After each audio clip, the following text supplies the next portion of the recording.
Hi guys, this is Jerilyn, in short, Jelen. So, what's up na po pala ngayon is nangmamatay ako ng kapatid ko at pagkat 1 hour lang naman to yung pagmamatay ko sa kapatid ko. So, 4:20 na. So, mga 4:50 ganon, nakalabas na si George sa school niya. 1 hour lang po siya kasi 3 years old pa lang po siya guys, at pinag-araw po namin siya dito sa school na to. So ayun, ngayon ko lang magbantay, pero pagkatapos ko magbantay magsiswimming kami, so abangan ninyo.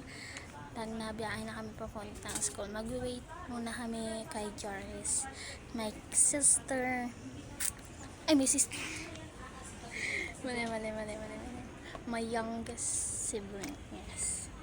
Naghihintay siya. Pakita ba?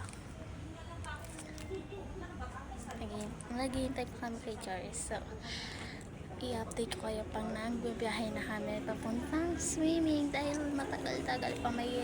Meron pa kaming 30 minutes bago dumabas si Joris. So, yun lang. At samahan niyo din ako mag-wait.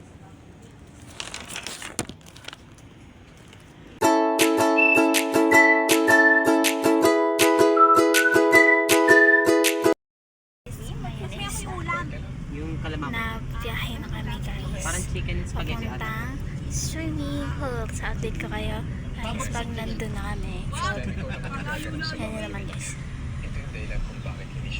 Yan, nagbiyahe na kami guys. Pupunta swimming pool. Kaya ngayon na yung bots kasi baka maninig kay daddy. Pero okay lang naman din yan.